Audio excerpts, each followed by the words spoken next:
Oh, is it the thing? The stylophone. stylophone. Everybody ready? Yeah.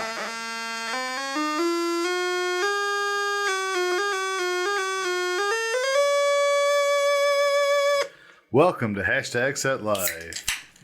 I gotta say, it is great seeing you perform that live. Thank you. Yeah, Isn't it? It's a different experience to The watch the device concert. is not what I was expecting, but I was not disappointed.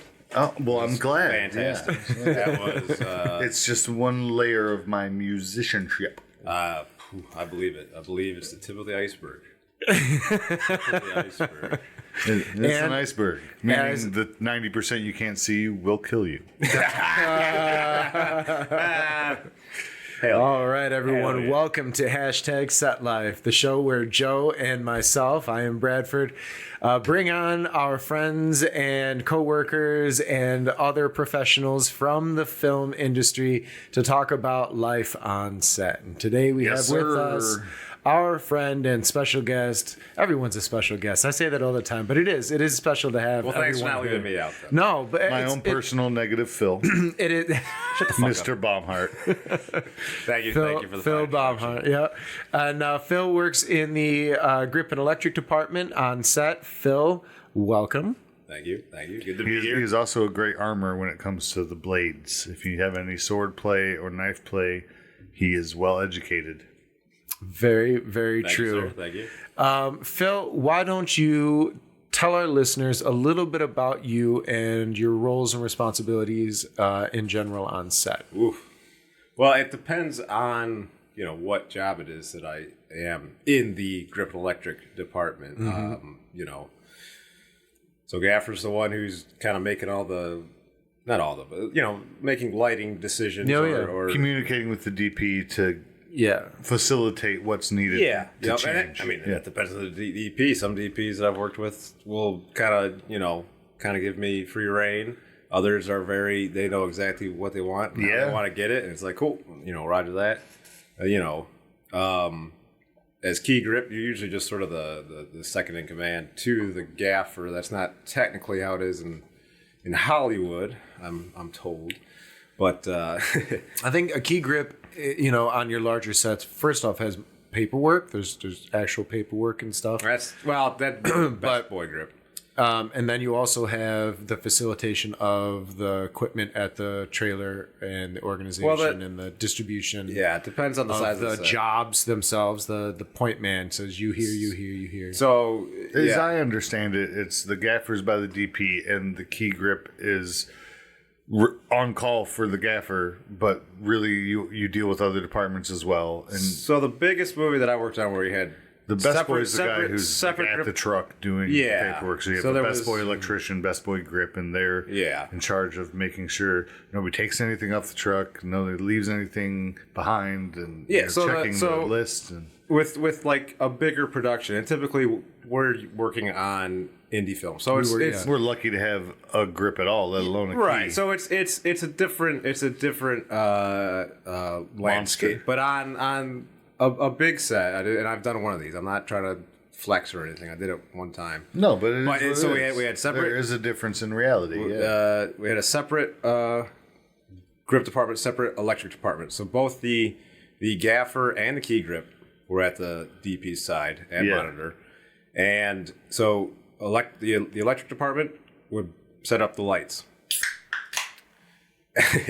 And anything that went on the lights, right? Barn doors, if a gel was attached directly to a light, the grips would be light modifiers. Mm-hmm. So if you needed a 4x floppy setup, any of your 8x rags, that was just any of your light. That was the grip. The electrician stems down, you move it, they stem up and aim it. That kind of deal. You move the stuff, they handle it.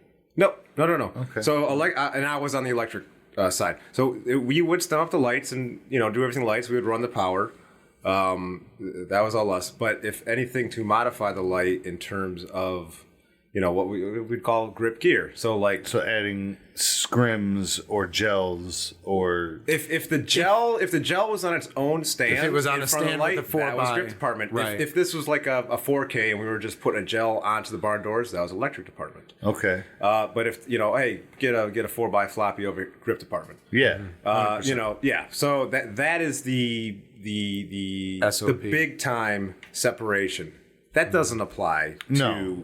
As Brad was going to say, the esoteric difference. Like, it doesn't really. Well, I mean, it's not esoteric. No, I was saying it's SOP. It's standard operating. SOP. Standard, Okay, yeah. Standard, yeah. I misheard you. That's so, but in the the Michigan indie films that we're working on, it's a little bit different. It's a much smaller crew base, so work gets partitioned out. Yeah. So if you have a gaffer, then who's the other guy in the Genie team? Oh, he's the key grip, right? Yeah. Even though you're doing the same thing. You best boy electric and key grip. Yeah. So the best boy electric and best boy grip, they would be on the truck and they would be responsible for inventory of gear, like how many sandbags we got, or if there's a call for, hey, I need a C-stand, a shop bag, and a 4x floppy, or whatever. Yeah. They would be like, they would grab that out and have that ready when the guy went to go. When the grip or runner came to pick it up and take it to the key. And it was separated to the extent that, like, day one,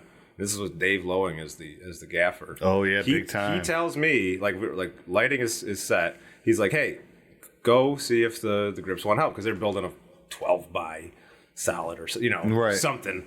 And I'm like, oh, okay, copy. And I'm like, hey, you guys need a hand? They're like, nope. I'm like, okay. Time for a smoke break. Yeah, roger that. Yeah, like it's but so we got along, but we were separate. But they had their own truck. We had our own truck. Oh, 100%. It was I mean, they were all renting it from Lowing, but it was the same on Stealing Jokes. We had a lighting truck and a grip truck. Yeah. And I think when I was on there, it was all one truck, I think. No, we had two. The days you were there, I think certain locations we had to combine. I recall only one truck. Okay. Irrelevant, but no, it's not relevant. I could be wrong. But anywho, for what I do, I kind of am just me. If I'm on a set, like, I don't need to have the title of, whatever the title is. Yeah, I just ask and you shall receive. I'm here to help. Yeah, that's the job title, really, of a grip. Yep, exactly. What was your journey like getting into film? Was there a point where you decided that was something you wanted to do? Did you just kind of fall into it by happenstance? Everyone's got a different story to their journey. In our I totally forget the name of our first podcast that we did, but I mentioned I watched Lord of the Rings, decided I wanted to make movies, so I'm making my friends the UF Pod, Unorthodox Film Podcast. That's the one. That's the nice plug. Great people on that one. Good people all around. So I was like, putting her all together, basically, like directing, I suppose, right, and shooting it and doing everything else. Went to college and majored in film and video production. Wayne State, or where'd you go? It was Grand Valley. Grand Valley. Yep. So you had, by that point, made a decision that you want to further your education. In high school, I decided that this was the path, and, people said, oh, you go to college. Oh, okay, we'll go to college. Like, oh, they have a film video program, I'll go there. Yeah. Was it necessary? Probably not, but that is the path. Yeah, but now it's on a piece of paper that says you did it. Yeah, well. I'm on your side on this, Phil. And I know that some people will say, like, okay, you don't need to go to a school to do that. Just get on set. You don't have to, but it does help. It does knowledge, help. From doing my own, student films in high school and college and after college, it is like and having to do sound or doing my own art department, like I'm making costumes, because I did sword fight movies, martial arts. You needed some kind of costume. So I have at least some sort of like a general understanding or a sympathy for all the other departments, or the majority of other departments, because I've kind of done that. Yeah. But I've always been fascinated by lighting, like watching film noir movies. I'm like, this looks awesome. How did they do that? Good old chiaroscuro. Yeah, that's right. Well, I learned that word late. Shout out to Jared. It's that reliable negative Phil. That's right. Oh yeah, that's right. Negative Phil. And it took. So I graduated and they were not very helpful in placement. Helping. They, think those who do not do teach kind of a little bit of that. Like day one, the professor was not professor, just teachers like how many of you want to be directors? And everybody raised their hand. And he's like, none of you are gonna make it to director. And it's like, we just want to make movies. We don't know what the jobs are or what anything. Like, don't try. Everyone wants to be a director because that's the name they see. They see that position and they know that it's important. Your teacher had the bile of a failed director. That was my.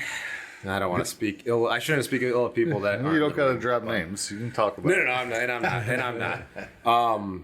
But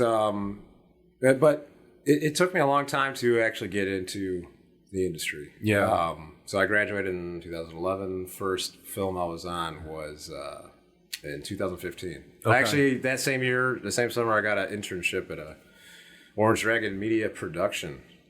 Okay. And did my first gig was an interview with Bill Ford up in nice Ford Tower. It's called. And so that was cool. That dude was awesome. He was trying to teach me how to do stuff. It was I kind of already knew. So he's like, "Oh, you already know? Okay." And then I finally got into my first film, via Facebook. And he's like, "Oh, okay, you're set." He's like, you don't need me anymore. You don't need me anymore. He's like, this isn't goodbye. We'll see you around. And I haven't seen him since. But no, nothing against the great dude, Wally Shubileski, something like that. Wally Shubileski or something? Yeah. Okay. He's a good shout dude. Out. Yeah, shout out to Orange Dragon Media. If you're still around. Probably not. But basically, it's all who you know. So I got on that first set, and that dude was like, "Hey, let's have you on again," because he did a film back to back. Yeah. And then next time he had a film the next year, I was on that, and then you start meeting people, and you start getting calls. Yeah, and then the flowers and so I've essentially it's all about on who Facebook you know and who's working. 1 or 2 resumes, and the rest was just word of mouth. Yeah. I've sent a few more resumes, I think, but the rest is it gets to a point where it's word of mouth. I still send stuff out randomly to try to further my connections. You got to new people. Sure. But honestly, commenting on people you've already worked with doesn't really do they're going to work when they're going to work, and they'll call you if they call you. Sure. Yep. So most of the outside of your own films. Yeah. Most of your concentration has been in the electric. Correct. Yeah, because the that first film I was a grip. Actually, a grip intern. I didn't get paid, but I was a grip, and so the gaffer showed me the ropes and taught me the ways of the grip belt and the grip to ground adapter. That's where I learned that. Picked that up. So hell yeah. And I had always, like I said with the film noir, I was always really interested in lighting. I didn't know how to light. I just liked it. And it's a very, G&E is very tactile, kind of blue collar, kind of building stuff, and you can learn hands-on more than it can be explained. Yeah, and it's I had already since trying to get into this, I walk around everywhere I go with a lot of them and a flashlight and a pocket knife. Anyway, already, and that's the grip's bread and butter. Yeah, you know what I mean. Yeah. It's I was already there. That's your bare minimum, baby. Yeah, exactly. So that was kind of serendipitous. It was a job that I think is the perfect fit for my personality. Yeah, or department, I suppose I should say. And that was what I kind of fell into. That's what I was asked to do, and that's what I liked doing. And that's kind of the same thing for me. I wanted to do this. I pursued acting. I pursued whatever I thought might get me there. But ultimately, when I fell into G&E, that's when not only did everything connect for me, but like you said, that's where I just naturally fit. All my knowledge that I had of anything, even outside of film, had a place there. Yeah. And, I mean, that's come in handy so many times. Thank you. Especially the electric thing is everything is power, and we're going to houses, and it's if it ain't working, I can fix it. Yeah. Or if something's unsafe, and you're no, we are not using this outlet. We are not using this. This is not the way to do it, Yeah. And that's important because a lot of people don't especially when we film in these rickety houses. Which is a lot. A lot of people don't know that kind of stuff. So, and they look to the Gaffer or G&E for that kind of, it's kind of a go-to. Real world know-how anyways. Well, like the one movie we all worked on together, that can we name it? Should it remain nameless? Maybe, but I know where you're going to go, and I'm gonna first transition us. Okay, go ahead. So on that topic there, working with electricity and large equipment and the amount of traffic, safety is of concern on a set. 100%. And today we're going to focus our conversation on set safety. Right.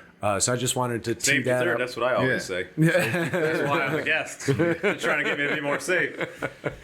So with that, off, there was a feature film that we all worked on together on G&E where they rented a location, a house that was up for sale, and they actually just leased it for like the month or whatever we were going to be there, right? So they could maintain its look and all that, stop the realtor from having walkthroughs and stuff. But it was decrepit, like it was falling apart, and I mean literally this place had the wiring so backwards that it was a negative hot. Yeah, I mean, it was literally wired backwards. It was hot. It was minutes from burning itself to the ground. Hot and reverse negative. To set this up even further, this was at the tail end of October, deep into November, in Michigan, in a Detroit suburb. You need electricity, you need heat. Yes. And I recently found out that before the power became a real problem, because it was working, but it was circulating backwards, so it was basically just feeding heat back into the meat. Like, it's crazy that we didn't blow up with how much we had running off of this thing. Right. But there was also a gas leak in that house, and they got that fixed a day and a half or 2 days before the power went totally haywire and almost burned down. Like, to the point that I went down there with the DP with all my, like, I brought all my meters, like my $500 of electrician's meters that I have from when I used to do residential electricianing. And I'm showing him, I'm like, look, it doesn't matter where I put it. It's wrong. Like, like it lights up green and doesn't make any noise if it's right. Okay. Like, I'm like, this is foolproof, Kevin. Like, and he was like, I don't think you know. He's like, I got this YouTube video. I don't think you know what you're doing. So they call in this other electrician, and he comes in and just says what I said. He's like, no, it's fucked. Yeah. And basically they had to like pull the power because it wasn't just switching a wire. Like, this whole house was wired fucked. Yeah. Like, so here's just to paint a picture for our listeners. This is a small, I don't know what you'd call this house. It was like a bungalow. But it was a 2-story. I would call it. It was a farmhouse continental, like a really tiny, but old, probably bedroom, 1920s, 1930s. All the bathrooms upstairs. Newest. It was likely from the 50s. That's a huge stretch. And the last time any decorating or renovating had been done was probably the mid 60s. So, on a set, you have to utilize power to light things, and on a set like this one, there's wardrobe. I'm getting there. On a set like this, crafty. We didn't have a lot of time, so we had to do multiple setups simultaneously. And what that means is our intention is to shoot the next setup in the living room, but following that, we're going to shoot in the kitchen. Following that, we're going to shoot in the upstairs bedroom. So the best thing to do for smooth workflow is to get as much of that taken care of as you can, especially if the scenes flow together and the guy's walking into the kitchen needs to be lit, right? And then the living room needs to stay lit to be seen in the background. Or when you finish one, you want to move the team to the other. You just want to have it going. So that being said, we could at any given time have 3 parts of the house lit. That requires math and allocation of the electricity. So someone like Joe was our best boy on that show.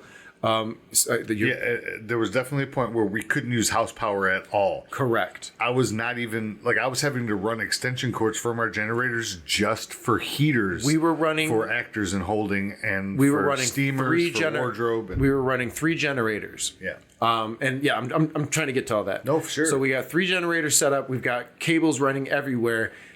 And that's just our focus. On top of that, you have your camera department trying to charge batteries. You have a DIT station set up with a computer trying to operate all of the transferring of the footage that needs that power to run. You've got hair and makeup, and you've got out-of-town actors who have every right to be comfortable, but we can't run the heat in the house. And so now we've got lines running from the 2nd or 3rd floor, wherever that bedroom was, floor, all the way to the back there of the 3 backyard. bedrooms. Each one of them had a space heater in it. Because one was for holding, one was for makeup, one was for wardrobe. Correct. And it was determined exactly how much energy could be put into those in order for them to stay operable. I told them, if you have the heater on, you can't plug in your phone. You can't run a hairdryer. You can't you have to turn the heater off and plug in anything. And they were constantly turning the heater up to 100%, and we needed them at 50. So it's just insane, and everybody has to have their phone plugged in. It doesn't take that much. I need to know about it. Right, it's a factor in my calculations. If you have a 20 amp circuit you're plugged into on the generator or in the house, and the light that you're running on that circuit is drawing 11, 12. I was kind enough to give them their own circuits, but at the same time, I can only run 3 heaters off of 2 circuits. Yeah, I mean, you plug one extra thing in, and I need to get a new circuit, and I don't have any more fucking circuits. Right. So there's a mathematical limit, and we know this because we'll look at what's and they're like, well, there's this, and I'm like, well, they're not. People don't account for the surge. Right. There's a surge You can't go over a certain number because you need to allow an electronic device to be able to pull more for certain actions, especially like a steamer or a heater will just, they'll tell you a threshold, 3 to 900. Well, the 900 is what I'm counting. Yeah, so I think it's the grip book. They say you should account for, they call it paper amps. Where it's like... Yeah, the paper amps, the surges. Paper amps, the ones that you will never, but it could. Yeah. You have to account for that because otherwise... Yep. You tripped. Yep. Right. So that's where I want to go. You spoke a lot about, I told them to do this, I told them to do that. And while that is... I asked. Regardless, asked, told you had every right to do that. That's fine. That's my job. That's follow a directive. Job. So I'm not condemning you on that. But what I am going to ask... I hope not. No, that's what I'm saying. I don't want it to sound like I'm condemning. No, please. No, but what I want to do is elaborate on the dangers of not listening to your technician. Thank you. Please go ahead.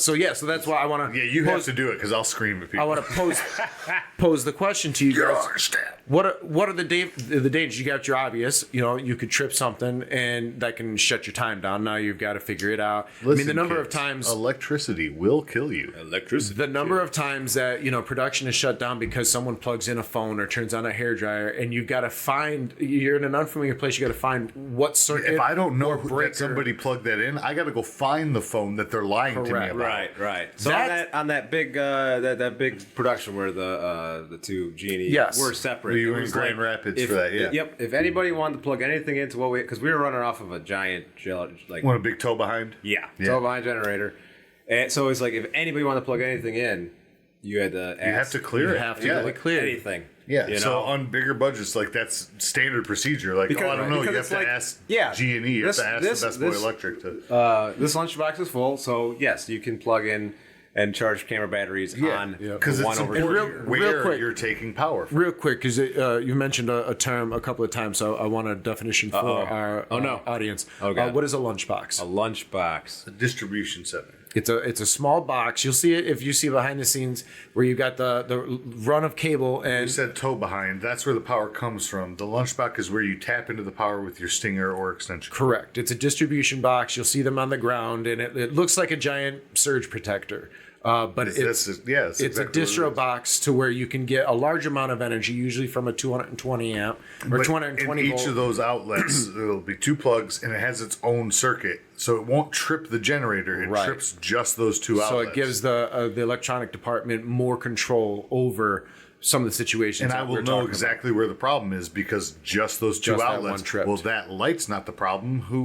That's going to the honey wagon. Who plugged in a steamer? Huh? So on that one, it's almost always a steamer. People followed that, respected that, and we never had any issues. Good. That's good. See, when you best case scenario, going back to the dangers. Best case scenario is that you trip something. That's the best case scenario. That's the best case. That's because things worked that are preventative. Precautions were in place. Put there. So in the event that something like that budget was there. In the event that something like that isn't in play, what are have the budget for what are some of the other dangers of overpowering, overexhausting the amount of electricity from outlets or from a source? If you overexhaust it and you don't trip it, you can melt it, fry it, and that starts a fire. Melting what? You can melt at the outlet. You can melt at the connectors. The cable, at any connection. It can get too hot and melt it, and if you don't catch it as it's melting, it will start a fire. Right. Hands down. There's no question. So fire and death is the one extreme. Electricity will kill you. If you do not respect it, it will kill you. And loss of time is another danger, right? And that's just with electricity. Yeah, if I got to chase that down, that's just so unproductive. You've shut down production for what? Your Instagram? Come on. Exactly. I was taking selfies. But here's the thing. You can, for very little money anymore now, get very small portable batteries that are powerful. That will charge the one that I have, I bought it for $80 at this point. It was back when we did sunlight, so 22. Back in 22, and I got it for $85 then. It'll charge my phone 3 times. Well, is it from empty. Like 25 mAh? Dang. 2,500 mAh, yeah. Yep. Yeah. And it's great. Yeah. We have used it. I pulled it out for the same movie when we were at when we did the Warner, the day for the Warner at the music festival, not the music festival, music venue. Yeah. And we had the pucks all over the place that were simulating the little candle lights, and they were starting to run out. Right. Yeah. For anybody listening, mAh is mobile amp hours. Very good. Take notes. Kids. So Chris, I'm taking notes. Chris, our gaffer, had a few of those. I had them, and we just started plugging them in. But if it says mAh, it is portable power. If you work on set amp hours and you aren't taking care of your own basic needs, don't go plugging in your fucking phone randomly anywhere. Right, no. You need to ask. You need to ask. So what are some other... I saw an open outlet. Right. Yeah, so... What, did I sanction that outlet? Like, right. I've gone so far in Topper... well, there you go. Name drop. In that one, I went as far as to tape over. I went around with gaff tape and taped over every single outlet. Yes. It'll still be removed. I mean, I wrote on them. Yeah. Like, I was using not just black tape. I was using like white tape or gray tape and saying, do not use or ask G&E and like just because I get clever. I'll write stupid shit like fuck you. Yeah. If you plug anything in, you will dare. Die. So what are a couple of the other safety concerns? Let's in terms of working on G&E or just being on set. Man, being on set. We'll take it one at a time. Yeah. We obviously electricity is one. The old the old adage goes. The old adage of don't go stupid places at stupid times with stupid people. Yes. Movie making, we're kind of breaking all three. Stupid people is a little harsh, but it's like, invariably we're, down in Detroit.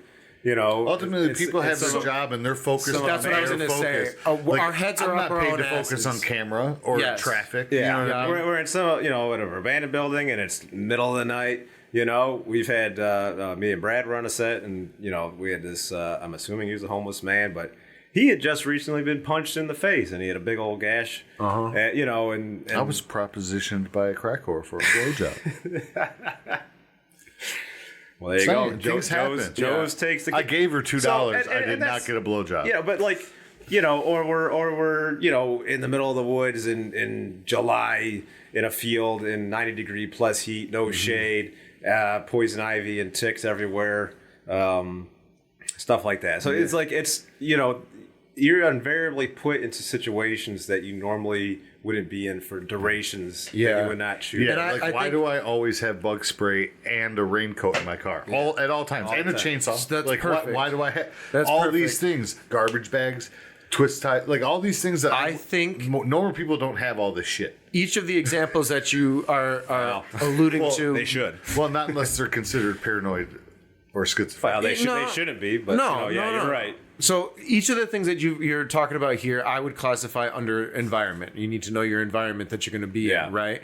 And to Joe's additional point, being on set is as an AD something I stand behind. Change 180. As a filmmaker, you need to have the preparations for it. So, for example, I wear industry toe shoes on every set, even as a first AD, where I don't plan on carrying large things. But large things will be carried around you. Right? Yeah, exactly. So, like, I think it through, Brad. Closed toes feet, or you're going to be outside, and the weather could be something.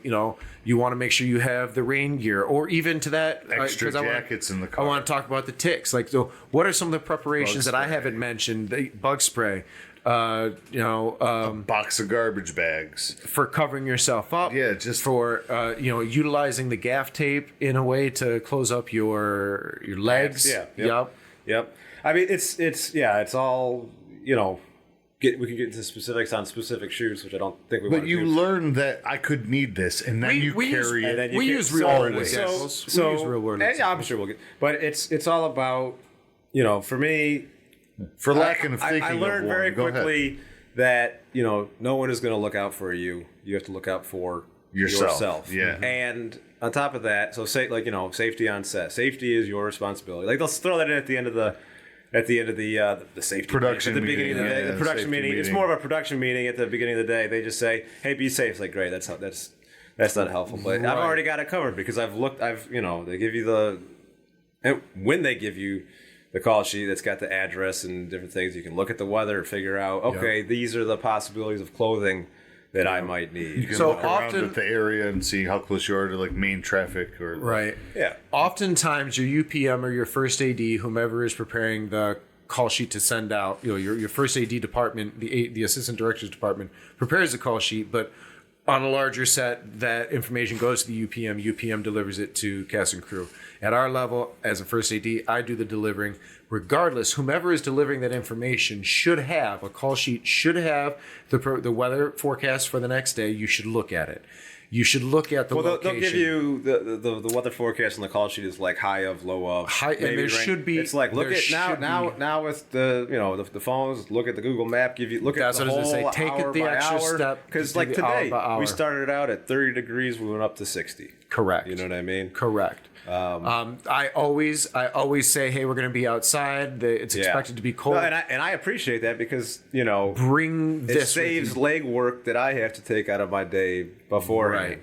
So always check the call sheet. Always check the email, the body of the email for a call sheet. Don't just expect your call sheet to come in, but read the body of the email because that very well could have some of that safety information. And then, yes, it is the responsibility of the AD at the beginning of the day to outline anything. Last year, I worked on a feature where live animals were being used, specifically horses, and horses are a big one. Yep. And so every day we went over like the proper way to approach an animal, where to be, where not to be, who's allowed to touch, who's not allowed to touch. Open discussion about safety problems should always be addressed on set, always. But they aren't. And that's always. And that's something else I was going to mention.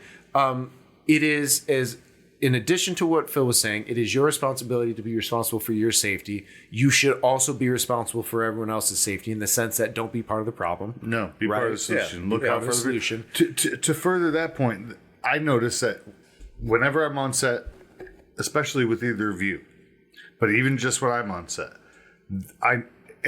there shouldn't be a noticeable difference here. Let me preface with that. There should not be a notable difference here. But when there's a gun on set and one of us is present, that gun gets checked thoroughly and properly. I can't say, and I can say for certain that I am sure they don't go through that process when we're not there. Or if at least one of us isn't there. Somebody with our fortitude of, can I please make sure this is right, and that's a whole other topic of like goes right on to if you know it, put it into practice. Sometimes the prop guns. Sometimes I've been on sets where they are using actual real guns. Yeah, the motherfucker just took the bullets out and then like handed it to the actor, and I'm like, Let me check that shit. Correct. Right. Correct. I have so easily one could be left in the check. I have stood up several times for the presentation of live fire weapons on set. I credit you two and Quinn the most. Yeah. Because it's and this is actually going to be but you guys go. This actually ties into what I was going to before Joe mentioned that is, even though it is your responsibility to be safe for yourself and safe for others, it is also incumbent upon you. If anyone ever says only the director calls cut, that is true to a point of safety. If at any point you are on a set and you believe that something is unsafe, you or anybody else on set who recognizes the situation has every right and power to say cut. And when they yell at you and they ask why, you can say because Susie's on fire. And that's it. Susie might not even know she's on fire. Yeah. So it's important. It is important for somebody. You do not hesitate and be afraid to get yelled at. You may still get yelled at, but you are 100% justified in an event of safety, regardless of what position you are on set. Let's not let anxiety take over. But like, if you're genuinely concerned, there's a real actual danger. Yes. And that I want to bring back to the guns, because if there's ever a weapon on set and it's brandish and you were not aware of it, like, whoa. Yeah. Now, and we're talking... Every single person should be aware when a gun is presented. You should know before you see it. These are gun props even if it's a firearm. 100%. I don't care if it's plastic. This is what we're talking about. It should be a non-fire. Regardless. If it's it could be a blank fire... firearm, like anything that looks like a gun and is treated as a firearm in context in the scene, you need to treat it like it's a real firearm, even though it is not. And that weapon needs to be cleared. As soon as it's cleared, it becomes real because it's part of the play. Ordinarily, right? Yep. You don't aim it at somebody. Yeah, we know it's safe, but you treat it real. There's a whole, protocol that you're supposed to do, and nobody. Right. So I've been on a set has done it, where you actually have a gun wrangler, an armor, a stunt coordinator, and it's like the way that it is supposed to be. And we don't always have to follow all the rules that Hollywood does, but this is one that I think that we should, if we're going to do things like, make expectations of like 12-hour days and this, that, and the other thing. Like, let's do some of these safety things too, where it's like, okay, the gut that you have a designated gun wrangler, right? You slate in, they hand the prop to the actor, and when we call cut, he takes that, immediately goes back. Yeah. So this is the standard rule that should be always applied on set. And don't again, leave the gun with speak the actor. up. They will put it somewhere and forget. It is okay I've seen it happen. It is okay to speak up if these guidelines aren't, even at the basis. They're like Phil was saying, there should be a base. So this is the basic. I want I's dotted, lowercase G's. I mean, we don't do all the things that the way things they do in Hollywood, but this is one that's like, okay, we need to. Why are we letting this? Expect this as the procedure. We could have a whole podcast on firearm safety. We could. So when a weapon is introduced, a weapon, as Phil described it, is anything that looks like or is a weapon. Pistol, assault rifle, a space gun. I don't care. It could be sword, knife. Yeah, exactly. It could be a block of rubber. It could be fully functioning. This is what needs to happen. A weapon, now that we've defined it, a weapon is introduced. Introduced means you can now see it. It's been stored. It should be stored and locked up. It should be presented to you to the point of it's no longer threatening. You know it's not. Yeah, and when they do for its purpose. When they do the safety brief, you say, so then these are what we got. This is what they are. This is what they look like. Right. When we switch to the hero industrial metal, it's been we cleared them now, but we also need to clear it before they make a reappearance. So clearing. I'm just trying to go through this in steps. Yeah, man. So it should be in lockup. A lockup is a box that is only accessible by should be armorer or prop master. Yeah. When it's introduced, again, introduced means it's now been taken out of lockup. It needs to be cleared. Cleared means that all who will be present. So, I mean, if you are at base camp and that's a half a block down and you're in the makeup chair, you don't need to be brought. But if you're going to be on set at the time of the use of this weapon, you need to be presented it. You need to see it. It needs to be demonstrated. Does it have working parts? If it's working parts, was it designed to actually fire a weapon? If it was designed to fire fire ammunition, is the chamber clear? Is there a magazine in it? Is the magazine empty? All of these things should be shown to you, and you should be able to physically look at and touch with no pushback so that you are comfortable. Even 100%. If it is a non-actuating block of rubber, you should be able to see that. At this point, we are now kind of preaching to the choir, talking to ourselves. So, well, yeah. Going forward, to who's listening. What are we going to do about that? Like I said, every time we're on set, we've made a standard. This is what I'm saying. I will not tolerate you not letting me clear. I am positioning the listener that you have every right. If you were in the bathroom and you were expected on set and you walk in and action's already started and all of a sudden you see a character pull a gun from their pants that you were unaware was going to be happening, that is a breach of protocol. Yeah. You have every right to say, I'm sorry, I wasn't here. May I see that weapon? Yeah. And the armorer should do the clearing process. Well, you should. If it's not been seen, you should cut. Good thing I was shitting because I'd have shit myself. Again, what is that? Yes, you absolutely. I advocate 100% for having an armorer on set. 100%. 100%. And you can hire me. If you are not in a position, you're a PA, you're a G&E, like you aren't responsible for doing the hiring, and you are found in a position where you feel unsafe, I'm letting you know you have every right to make yourself safe. We will back you up wherever we are in the universe. Yeah, that's right. There. We got your back. Call me up. I'll yell at them. So weapon safety, and for obvious reasons, you've got Brandon Lee, you had Helena Hutchins recently with Rust. It's not something that we're past. Nope. We never will be. That's on the extreme end of safety. Gun safety is absolutely. That's a niche. I mean, it's important. I'm glad you brought that up. Mm-hmm. And it's the same thing with something like blades. You need to know, especially an actor. If you're an actor, whenever a weapon is handed to you, if you have any questions about what's being handed to you, speak up. Speaking up, I think, is another thing that's really important to safety. If you ever have a question or a concern, like what is that or is that safe? Pyrotechnics, stunts, you may not even be involved in it, but that doesn't mean that you aren't affected by it. No, and if you have a question about that, whatever concern it may be, pyrotechnics, explosions, guns, the way cables run, and like, oh, could you run it another way? Maybe I'll trip her. I'm probably going to put a cable mat if I have no other option. That's my point being, ask the question because it expands your knowledge. And why are you going forward with something that you're questioning? You know what I mean? Like, sure, you don't know everything. And if I'm running a cable, I'm going to cover it. Just stay away from it for now. Maybe that's dismissive, but did you still learn? You know what I mean? Like, even if you get dismissed, you find out something. You know what I mean? And, to Phil's how point, much trouble are you actually going to get in asking a question? There should always be a safety protocol meeting for stunts, for pyros, trouble happens for weapons. When the question isn't asked and the problem and happens. then something happens. Yeah, that's it. Yeah. So let's move to more practical things, back towards the G&E of it all. Real quick call, sorry. What about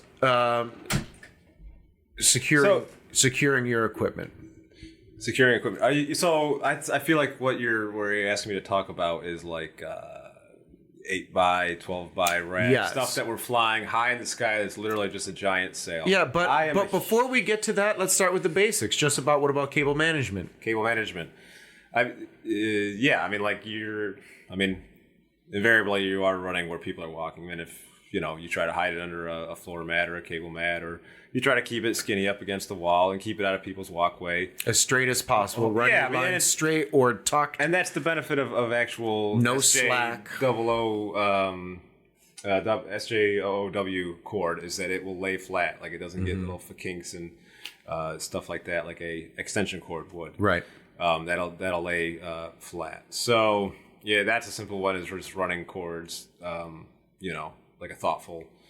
And it seems like it should be obvious, but you have to keep in mind, like, you can't assume people are going to see that's there. Right. At any given time, the lights are going to be out. That's like, if we're talking to a grip intern like I was, who doesn't really know, like, I guess I knew a little bit from school, but like, if you're unfamiliar, like you'll get taught that pretty quick, and you just sort of use your logic. Yeah. But then it'll get taught to you by whoever's training you. Yeah. You know what I mean? Should be. Yeah. If not, ask the question. It sounds like we're like criticizing somebody or no, raging not at all. against. No, because you're never gonna. Your first set and even your first many sets aren't going to be guaranteed to be the most well-run, oiled machine. Right. So you need to be as prepared as possible, I believe. Yeah, safety boils down to, in my mind, your own personal preparation as far as taking care of yourself. If you can take care of others, great. Or at least be vigilant. Yep. Pay attention to your surroundings. There's a lot going on. You have a job to do, but in those moments where you're not doing something, look around, pay attention, see what's going on. I would love it if there was more set medics hired as well. Agreed. Agreed. I work with far few. And we're talking medics. about parking. Let's have a designated emergency vehicle. Yeah, somebody has a heart attack. There should be a car with the keys in it. Yeah. Not like not running, but like the keys are there. Everyone knows that it's nose towards the direction it's got to go. It's nothing in its way. Yeah.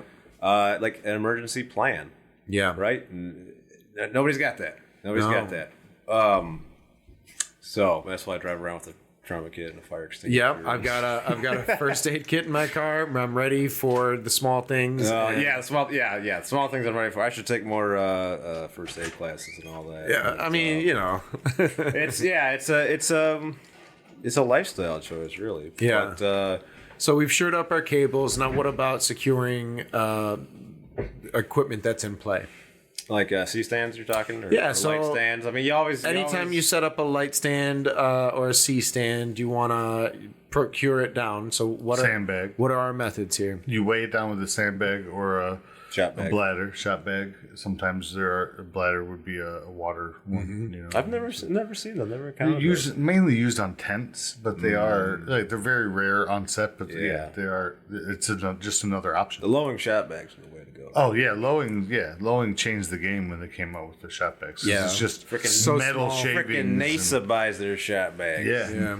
But so you start with that. You always we'll get into the gripology here, but you always put it on the tallest leg, and it's how you set up the C-stand. That's the whole safety thing too. You have the front leg pointed towards set where the light or arm or wherever the weight's going to be, that is directly over that tallest arm. So it cannot fall towards talent. Yeah. Now in the grip book, I forget when that was published. They have it the opposite. They have the back leg. No, it should. I always do the back leg. That's why it blows my mind, because literally, if the weight's all here, there's nothing counterbalancing it.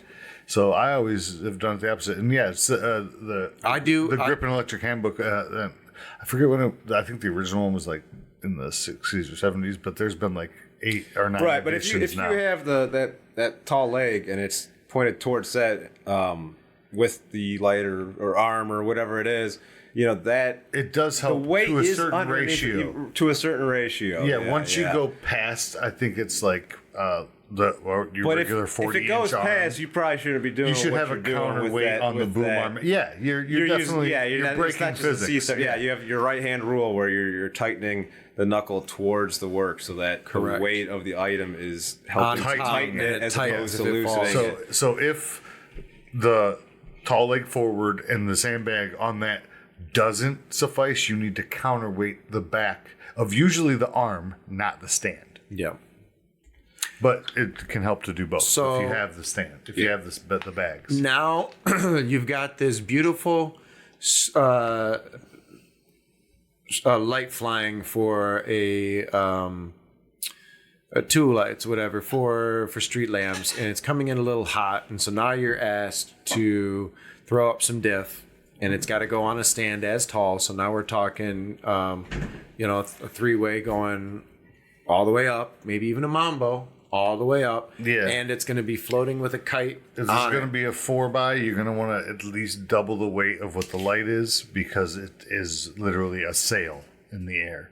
So you want to really bag the shit out of that thing. You want it's on a small base. Even a mambo is probably on the dolly wheels that can be locked. But you're only talking 4.5 feet of spread. What else can you do? This is the favorite thing I've ever seen Phil do. go and pull out a bent piece of rebar and a spool of rope. Tie it up and stake it down. So I'm doing. Yeah, I was gonna say. I thought that was the question that you were leading me on. So yeah, I've forged rebar stakes or rebar poles into stakes. So it's got a tapered end. It's got a bent end, and they're about 1.5 feet long. And I have a hammer, and like climbing rope. So that's not not necessarily like a 4x, which is on a C stand. This is like for 6x, 8x. Well, if you're putting a 4x 30 feet in the air, you still need to. Yeah, I don't think I mean, I don't know. We did on top of it. Okay, we did on top of it. Hey, whatever. If it looks like a sail, acts like a sail, sunlight. I'm going to treat it like a sail, and I'm going to tie it off. That's the distinction. Yeah. The size doesn't matter. It's how it acts in the environment. I haven't seen that utilized a lot. I haven't seen it in a lot of grip trucks. That's why I've taken it upon myself to travel with the tools in which to do However, that. what we do see a little bit more of, if you're setting up 2 stands with a 20x, you're still going to want to secure that with if it's a 20x, you've got to have rope on there. You've got to have rope. Not optional. Not only on the stands, but on the corners, especially the low corners. Yeah, you kind of need to go. It's gonna fly. You need to go both ways. Obviously, the wind wants to pull it one way. I've seen sailboats with smaller sails on it. And if the wind shifts, across the ocean blue. So two tie lines going off from either side. Or at least the Gulf of Mexico. From the top of the so as many points as you can. Facts. And then another personal favorite of things that I carry with me wherever I go is safety cable. There's just a wire steel cable with a carabiner rope on it. Yeah, so when we're ever hanging lights overhead of an actor, you cable that to something. So if for some reason the light slips off the arm or whatever you got going on. For some reason the pin comes off what it's tightened to. It doesn't just fall. It does fall off the baby pin or the weight of the and that's something that as a floating ceiling isn't right. Drop ceiling, it's something that you have to.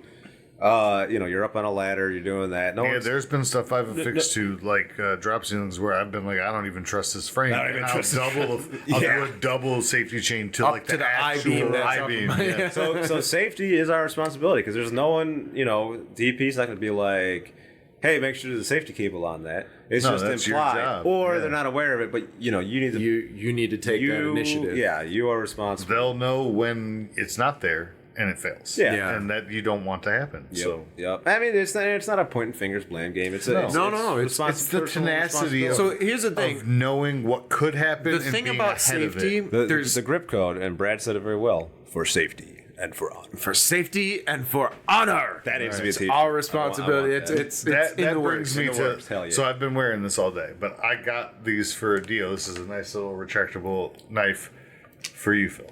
Oh shit. Thanks, man. I got that as a gift for you and Quinn for finishing season 2 of The Stranger in Our House. That's fantastic. Nice. Season 1 available now on TV. Little mini karambit with a carabiner. Yes, good to clip on something. Your tool belt. Cut gels. I've always got lots of knives. I know you do. You'll find a good home. You don't got one from me. I have one from you. I didn't make it, but dude, it's handy. That means a lot. Thanks, Joe. Yeah, it's got our company colors. Yeah, the black and orange. So we've talked about some of the things that we can do in our own positions to further safety. Nice, I love that click. What about personal performance on set? When it comes to getting a job done, it's very high pressure on set. There are a lot of expectations and there are a lot of demands and asks and instructions being thrown or yelled or wildly communicated. What's your position on working safely versus working quickly? Safety first. He'll say third, but I say that it's joking. It's of supposed course. to illustrate that safety is often put third. Not first. And so it's a tongue-in-cheek way of saying like, hey, maybe we should tighten up. Yeah. Get it right. Exactly. Get it right. Get it tight. Right. Exactly. But safety first, man. That's. Honestly, if I wouldn't do it myself, I will never ask someone to do it. But and to that point, if I go to do it because I won't ask somebody, I hope the people that I'm employing or working with will say, are you sure you want, and help me find a better way. Yeah. So I've got a real world example that involves people that none of us have worked with. Cool. Going all the way up the ladder to James Cameron back when he filmed a little movie called The Abyss. Another fine Ed Harris film. The Abyss is so good. Dude. So if you've not seen The Abyss... It stands up today, too. I rewatched it a couple months ago. Oh, my God. If you're not aware, it takes place underwater. In order to film it, James Cameron's very famous for filming in water. He's a member of the Manhattan Adventurers Club. He loves it. They rented out a North Carolina... it was a closed-down nuclear power plant that was set for renovation. It was going to be a studio, but it was not yet a studio. So the Cameron's team rented it out, and they took one of the silos, and they filled that fucker with water. Yeah. And most of the movie was shot underwater. Now, James Cameron and his DP wore basically lead shoes and spent 12 to 14 hours completely submerged. They had airlines and they did not have airlines. They had other divers scuba tanks or something with tanks. Yeah. And they were just running them back and forth. Tanks. Correct. So this is where we're going. So this is run me a line of air. This is the reason I'm telling this story is the I wouldn't ask you to do anything that I wouldn't do. Yeah. Is not always a good way to go. So James Cameron. So James Cameron. That's a good policy for the person doing the asking, not necessarily the person that's getting asked. Like, when Joe says it, he's meaning it from the goodness of his heart and Understood. From a safety standpoint. James Cameron is like, well, I did it. That's like saying. A bully tactic to get you to do that's something. the difference. But that's opposite side of the coin. Thank you, Phil. Sure. That's the clarification. I wasn't making an accusation. No, I know, 100%. He's just clarifying the difference. Because someone says, well, I've done it, or I'm doing it, it's like, hey, you take your risk, so but no, here's I am two not going in things. that water. Two things that happened on that set. First, James Cameron was almost dead. He ran out of air, and he did not have a backup tank. I don't know why his scuba assistant didn't have it there. He was probably going up and down so fast. He had wasn't some going kind up of and down anyways. decompression But sickness. he's starting to ask. So that's why he had to stay under. That's a whole different. I know tangent. he had to stay under. Once you're under so long, it takes 4 hours. He watched dailies upside down while he got decompressed. I believe it, bro. But now it's his choice. I don't give a fuck. It is. My Maniac. point being the hustle that we got to keep moving. Got to a point where he ran out of air and he did almost die. Second, that's fine because he was the guy who said, right? We'll go down. He's the guy he is. But then it almost happened to Ed Harris, and Ed Harris said, "This is the last fucking time I'm going underwater." So we're done. It's. Sometimes you get lucky because the thing we're talking about two people who are still providing us with art that 30 years ago could not have been. Right. So when it comes to safety, a lot of times it's but it didn't. Yeah, but it could have. Do you really want to be on the other end of the story? Didn't is not a reason why to try again. Correct. It is a reason why you need to fix what went wrong. This is that's kind of underwater. Now we do 6 hours. That's kind of a 12. Case of bad leadership on James. I agree. So someone who has exemplified good leadership was actually Corey, who you just had on the podcast. Corey There's been James, numerous times where he is, the director wants the actor to do something or. Whatever the scenario is, and he's like, "No, that we're not doing that. That is not safe." And the actor's like, "No, it's fine. I'll do it." He's like, "No, I will let you do it. I'm not going to film that." And he'll say, "No movie is worth your life. Yeah, worth that is your correct. Safety." And that's so. Shout out to him for. Yep. Sticking up. When people won't even stick up for themselves. Yeah, or are willing to take risks that are not necessary. Shout out CJT. All right. And this next statement doesn't mean that you can be a sloth, but work at a safe pace. Yes. Don't work because, first off, equipment's expensive. So even since we've already made it clear that you are more important, equipment's expensive. You don't want to go dropping equipment and ruining a day. Losing a day is expensive. Losing a scene is expensive. But more importantly, you may not be in trouble of hurting yourself because you're trying to carry too much or trying to move something that hasn't been properly unsecured and positioned for movement. You could drop that on anybody else in your surroundings. Yeah. Right? There was one time on production, we were moving down a sidewalk. Lights were not at bottom stick, but the shot was moving. We should not have been, it was raining, we should not have been doing that. And cracks in sidewalk. Wheel hits. Light starts tipping. It's like 10 feet in the air. It's not light. Luckily, I had the fortune to see it coming, and I just strong arm it back up. But the person, I was wheeling something else. Right. The person wheeling it didn't, it's fucking pouring rain. We hit the crack. We happened to stop like 3 inches from the crack. So it was slowing down to adjust so it wouldn't sway. Correct. That got it caught in the crack. And that caught made it sway to the point of its tipping. And I was like, whoosh, and just did this. I said, cut, and fucking grabbed it, and it would have just slammed the DP dead. Yeah.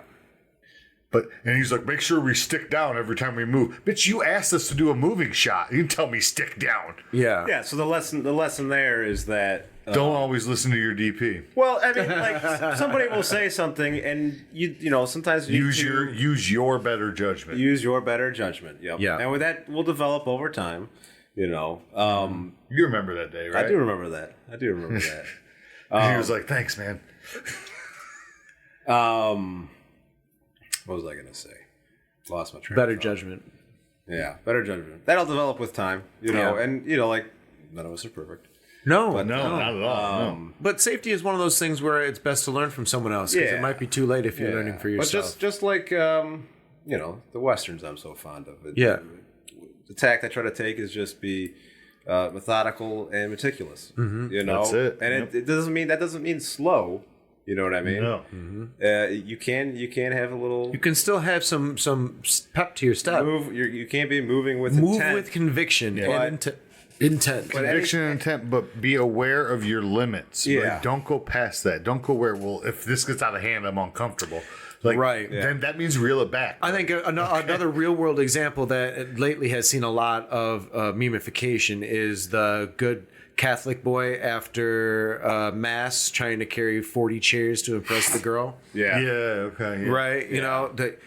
Take the amount of chairs or sandbags or cables or boxes, whatever it is. Don't you push can yourself manage. to the point. Yeah. Can you carry 400 pounds of sandbags? Try 200 and be safe with it and make 4 trips instead of 2. So what, all right? Brad, I don't need you bottoming out and now I can't use you all day. I needed you for 10 more hours. Exactly. So I feel like you're kind of trying to just throw a little reminder out there to the crew listening that even though sometimes we feel the external pressure to do things a certain way, that for the sake of safety is paramount. Even if nobody else recognizes it, if you recognize it, that is correct. That is the right move. Even if nobody on that set on that day, and even if I don't say something, I noticed. I know. Well, you can't. Joe noticed. Joe noticed. And I think, but if you're on a set where Joe's not there, and there isn't anybody. You don't know who does notice or doesn't notice. If I see it, I'm what gonna you're pull you saying aside is and say that was the right move. We're here to tell you you're doing the right thing. Yeah, every time you are. Yeah. Correct. It's like a PSA. Yeah, 100%. Exactly. 100%. Exactly. So I think lastly on the topic of safety, before we wrap it up today, I want to ask about the importance of communication in regards to safety on set. Specifically, we famously or infamously will yell points on set, right? Please respond to that. Could one of you explain what points is? Points is there's something pointy that I'm carrying. Or heavy. And you need to be aware of it. So, yeah, it just points means pointy, heavy, it can hurt you. Yeah, something's coming through and it's more unwieldy than just a person. Please step out the way. A point is a polite way. Step out the way. Stepping out of the way isn't the first way. If you hear points, acknowledge it by finding the direction of it. Yes, please find where it is. Know if you're something acknowledgeable unsafe is coming through, so please pay attention. Right. The amount of people pass it on. look and don't move when they know they're in the way is infuriating. It is infuriating. Like, well, you're a professional. You won't hit me.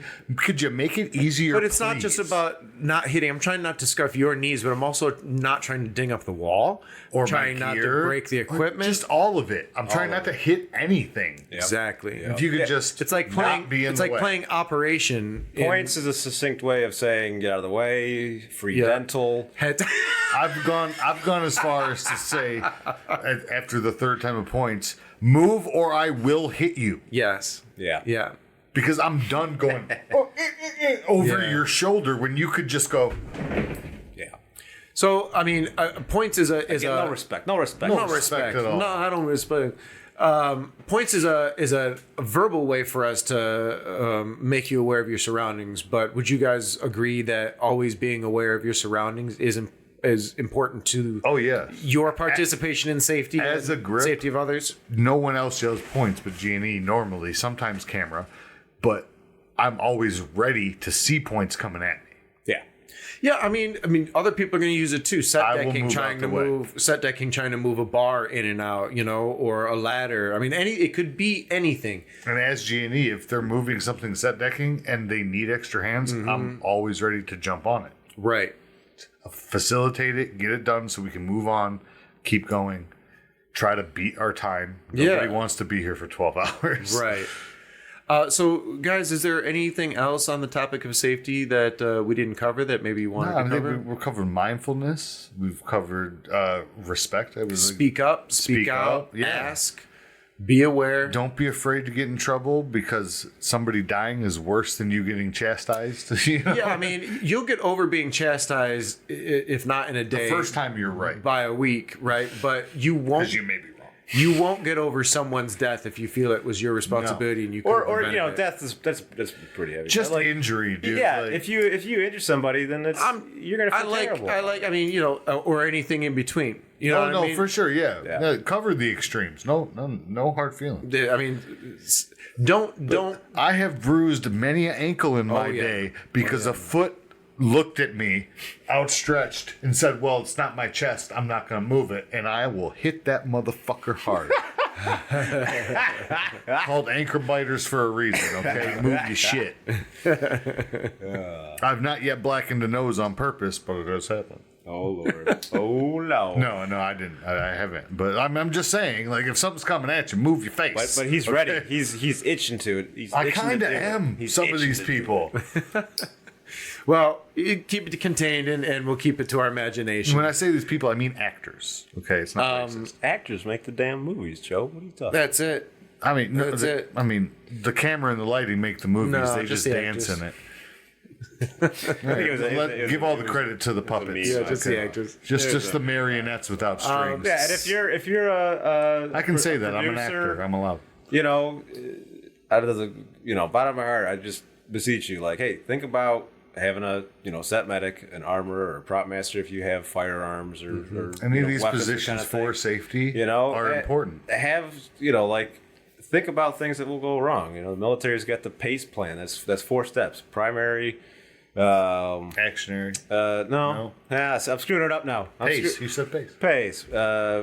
Primary, auxiliary, contingency, and emergency. There it is. So most of the time, there's no plan, and things are just an emergency. And we go from one emergency to another. Right. So, hey, maybe you don't need to have, 4 plans. Be nice. But, at least one whole one finished fully.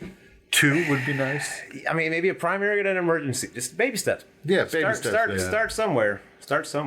There should be safety meetings at the beginning of every day. And it's got to be more than just be safe. Yeah. Be careful. Okay. Things that are important to talk about in a safety meeting. It's going to be hot today. Make sure you're drinking water. It's going to be cold today. Make sure you're keeping warm. Step inside, step outside. If you feel you've been outside, too long. Make sure you. We can go on and we will or won't have wild animals. We will or won't have weapons. So point being that it covers a large swath of the different things. It's not just the obvious of is there a weapon, are there sharp objects, will something be put on fire. We're filming in a grocery store today. If you have allergies, stay clear.